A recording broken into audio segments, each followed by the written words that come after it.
ठाकुर जी एक दिन खेल रहे सब सखान के संग, और खेलते खेलते इतने में श्रीदामा भागन लगो। ठाकुर जी बोले, ए श्रीदामा कहां को जा रहे है? श्रीदामा बोलो, लाला ससुराल जा रहा हूं अपनी। ठाकुर जी बोले, नंदगाम सुनो, बरसानो सुनो, वृंदावन सुनो, गोकुल सुनो, जे ससुराल कौन सा गांव है भैया? श्रीदामा हंस के बोलो, लाला ससुराल गांव को नाम ना है। तो बोले, फिर कहा है ससुराल? बोले, जब ब्याह है जाए ना तो अपनो घर तो पीहर है और पत्नी को घर जो है का वो ससुराल है। ठाकुर जी बोले, जे पत्नी कौन होवे? बोले, लाला जैसे नंद बाबा की तेरी मैया यशोदा पत्नी है, ऐसे ही मेरा ब्याह है रो, मैं वो पत्नी लेवे जा रहा हूं, तो पत्नी के घर को ससुराल के में। ठाकुर जी गए श्रीदामा के पास, ओए श्रीदामा मेरो ससुराल कौन सो है? मेरे ससुराल को नाम बता। श्रीदाम बोलो, मुंह का पता तेरा ससुराल कौन सा? तेरी बहू जहाँ की होगी वही तेरा ससुराल। बोले, मेरी बहू कहाँ है? श्रीदामा बोलो, लाला मुँह मत पूछे, मैया तो जाके पूछ। ठाकुर जी तो आज पहुंच गए सुबेरे ही, और यशोदा मैया से जाकर के रोने लगे। मैया बोली, काय गुरो रा लाला? बोले, मैया तेने मुँह इतनी बड़ी बात छिपाई। मैया बोली, कहा छुपा दियो मैंने? बोले, तेने मेरी ससुराल को नाम ना बतायो आज तक। मैं 3.5 बरस को बूढ़ा हो, अभी तक मुँह मेरी ससुराल ना पता। और वो श्रीदामा अपनी ससुराल गए बहू लेवे। यशोदा मैया बोली, लाला तेरी संगत सुधारनी पड़ेगी, सबरे सखा तो दिन ब दिन बिगाड़ते जा रहे हैं, तूने एक बड़ो है जा, तेरी ससुराल है जाएगी। ठाकुर जी बोले, बड़े कैसे हूं मैं? बोले, जब खुद दूध पीन लगेगो, खुद नहान लगेगो, खुद तैयार है जाएगो, घर के सब काम अन्य करने लगेगो, तू बड़ा हो जाएगो, तेरो ब्याह करा दूंगी। महाराज वही दिना ठाकुर जी गए, अपने सबरे पुराने लत्ता कपड़ा लेकर के आए, धोने लगे उन्हें, अपने आप दूध पीन लगे, अपने आप भोजन करने लगे, अपने आप ही उठ पटांग श्रृंगार करने लगे। शाम को बोले, मैया मैं बड़ो है गो, अब ब्याह करा दे मेरो। मैया बोली, वाह दिन में ही बड़ो है गो तू।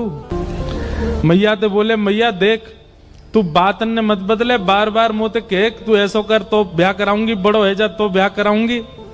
अब सब काम मैंने कर दिए, घर के सब काम काज करने लगो मैं, देख अपनो श्रृंगार खुद करके आऊं, देख कैसा लग रहा हूं मैं। मैया बोली, ओठ वारी चीज आंखन में लगा के आयो, आंख वारी ओठन में लगा के आयो, यूं करो बड़ो है गो मैं। ठाकुर जी बोले, मैया मेरो ब्याह करा दे, नहीं तो श्रीदामा बहू लेके आ रहा हूं, बाकी बहू ले आऊंगा मैं, वही की बहू को ले आऊंगा, वही की ससुराल को अपनो बना लूंगा। तभी एक सखा दौड़ो दौड़ो आयो, बोले, ए लाला देख श्रीदामा बहू लेके आ गो। बहू को नाम सुनते ही ठाकुर जी तो मचल गए, लेके चल मुंह को जल्दी। मैया रोकने लगी, बोले, लाला ने सुधर के तो जा, कैसो बन के जा रहा है? ठाकुर जी तो दौड़े दौड़े गए, बोले बीच रास्ता में रोक ले, सबको कथा पता है। माधवी की माँ ने पहले ही मना करके भेजा था कि बोले तेरे सखा, तेरे पति जो श्रीदामा, उनके जो सखा कृष्ण है, उनको मुख मत दिखाइयो। ठाकुर जी पालकी में घुस गए, हाथ पांव जोड़ के कहने लगे, भाभी जी एक बार ने अपना मुख दिखाए दो, लेकिन माधवी ने नहीं दिखाया। ठाकुर जी कह रहे हैं, देख ले, बड़े बड़े जोगी, बड़े बड़े तपस्वी, बड़े बड़े ध्यानी हमारे मुख को देखवे के काजे तड़पे, और हम तेरे सामने बैठे, तू हमें मोहना दिखा रही अपनो। माधवी ने मुख नहीं दिखाया। ठाकुर जी बोले, ठीक है, तड़पेगी मुख को देखवे के काजे। माधवी बोली, मोह ना तड़पनो, मेरे पास मेरो खसम है, वही देख लूंगी, तो मैं काई को देख लूं। ठाकुर जी बोले, वचन दे के जा रहा हूं, तड़पेगी। जैसे छोटे से बालक कभी कभी बड़ी बड़ी बात करते हैं तो बड़े लोग उसको मजाक में लेते हैं, ऐसी माधवी ने भी मजाक में लिया, देखा ही नहीं ठाकुर जी को। श्री शुकाचार्य जी वर्णन करते हैं, वृंदावन में कैसी स्थिति है। गोपियां दोहन करती हैं तो घर घर घर जो दही की मथनी की आवाज आती है ना, उसी में ही कीर्तन करने लग जाती हैं। कृष्ण ऐसे, कृष्ण के नेत्र ऐसे, कृष्ण की नासिका ऐसी, कृष्ण के कान ऐसे, कृष्ण को मोर पिछ ऐसो, कृष्ण की पीताम्बरी ऐसी, कृष्ण की भुजा ऐसी, कृष्ण के चरण ऐसे। कोई गोपी अपने घर में चौका लगा रही है और चौका में पौंछा की जो छर्र छर्र आवाज आवे, वही छर्र छर्र ध्वनि में ही कीर्तन करने लग जाए, कृष्ण ऐसे, कृष्ण ऐसे। हसितम मधुरम, चलितम मधुरम, वमितम मधुरम, मधुराधिपते अखिलम मधुरम। इन सबकी बातें सुनकर के मीराबाई, माधवी को ऐसा लगता है कि इन सब से तो मैं श्रेष्ठ हूं, कम से कम अपने पति की हूं, इन सब की तरह तो नहीं। पूरे दिन उस कृष्ण की प्रशंसा करती रहती हैं। सब गोपियां माधवी से कहती हैं, अभी तक तेरे सामने आयो ना आए और तेने अभी तक देखो ना आए।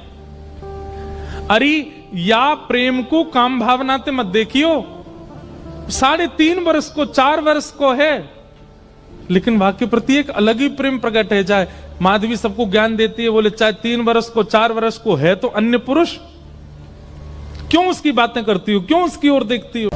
लेकिन 24 घंटे गोपियों के बीच में रहती माधवी को और कोई चर्चा ही नहीं सुनाई देती। सब केवल कृष्ण की बात करती हैं। जल भरती हैं तो, बैठती हैं तो, भोजन बनाती हैं तो, बतियाती हैं तो, श्रृंगार करती हैं तो, हर समय कृष्ण कृष्ण कृष्ण कृष्ण।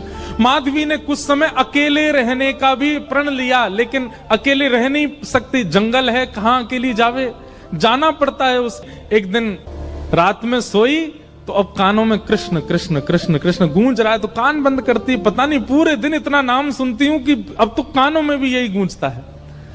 कान बंद करके सोती है तो स्वप्न में कृष्ण ऐसे हैं। अब कृष्ण देखे नहीं है, लेकिन उसको श्याम वर्ण, पीली पीतांबरी, वंशी, मोर पिछ सब अनुभव होता है। उठ के बैठ जाती है, नेत्रों को मीटती है, क्या करूं मैं, नहीं चाहती है स्वप्न मुझे आवे।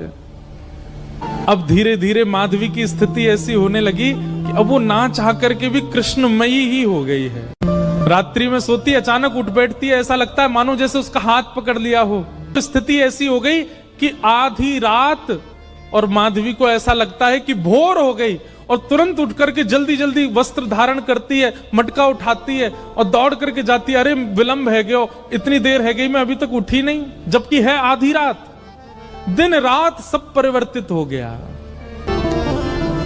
पहुंच गई यमुना तट, और यमुना तट जाकर के देखा एक भी गोपी नहीं है, तो माधवी को लगा कि मैं विलंब से आई हूं, सब शायद जल भर के चली गई हैं।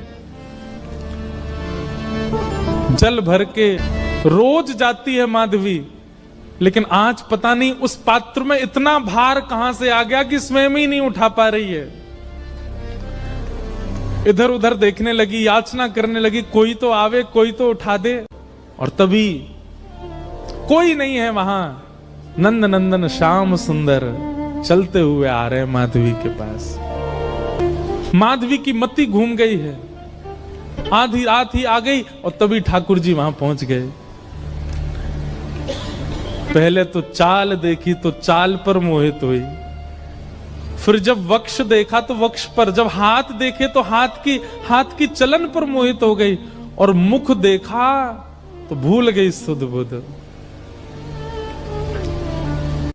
ठाकुर जी आए और आकर के मंद मुस्काए के बोले, हेरी गोपी उचाए ना पा रही, चल ले मैंने एक हाथ लगा दूं, उचाले याकू। और एक तरफ से माधवी ने मटकी पकड़ी और दूसरी तरफ से ठाकुर जी आकर के नन्हे से गोपाल जी ने जैसे ही हाथ लगाया मटकी उठने लगी, लेकिन मटकी पर नेक सहारा देते माधवी रख लेती, ऐसा नहीं। ठाकुर जी मटकी उछा के, जैसे जैसे मटकी उछ रही है वैसे वैसे ठाकुर जी लंबे होते जा रहे हैं, और बिल्कुल माधवी के नेत्रन के सामने आकर के खड़े है गए। कटाक्ष नेत्रों के सामने कोई गोपी टिक नहीं पाती, और माधवी को ठाकुर जी प्रत्यक्ष देख रहे हैं, सामने खड़े हैं कि। और वो एक क्षण के लिए जो रूप माधुरी का दर्शन हुआ, वो दर्शन देकर के ठाकुर जी खिलखिल करते हुए भाग गए वहां से। अब माधवी चाहती है कि पीछे भागे, लेकिन पैर स्तब्ध हो गए। माधवी चाहती है कि चिल्लाए कि रुक जाओ, पर बोल नहीं पा रही है।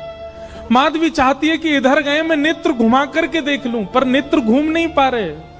पूरा शरीर मानो जैसे एक स्थूल स्तब्ध एक मूर्तिमंत की तरह खड़ा हो गया है। केवल नेत्रों से अश्रु गिर रहे हैं, कुछ नहीं कर पा रही, बेसुध है माधवी। वहीं खड़ी रही तब तक जब तक भोर में गोपियां जल भरने नहीं आ गईं। अश्रु जलों से जल पूरा वस्त्र भीग चुके हैं माधवी के। और तभी सब गोपियां आई, आकर के देख, अरे ये माधवी ये पहले ही आ गई जल भरवे। सब ने जाकर के हिलाया स्पर्श के बाद भी माधवी हिल नहीं पा रही है, बस नेत्र लाल पड़े हैं, अपलक नेत्र हैं और नेत्रों से केवल अश्रु गिर रहे हैं। बोलना चाहती है, कहना चाहती है, चिल्लाना चाहती है, किसी को पकड़ना चाहती है, पर कुछ नहीं कर पा रही है। तब एक गोपी गई और जमुना जल लेकर के जैसे ही माधवी के मुख पे छिड़को, माधवी तुरंत सचल जैसी हो गई और धड़ाम से मूर्छित होकर गिरी। गोपियां सब उसके चरण मसलने लगी, हाथ पकड़ने लगी, सिर सहलाने लगी और जैसे होश में आई, होश में आती बस रो रही है और पूछ रही है वो कहां है, मोहिनी मूरत सांवली सूरत, वो कहां है।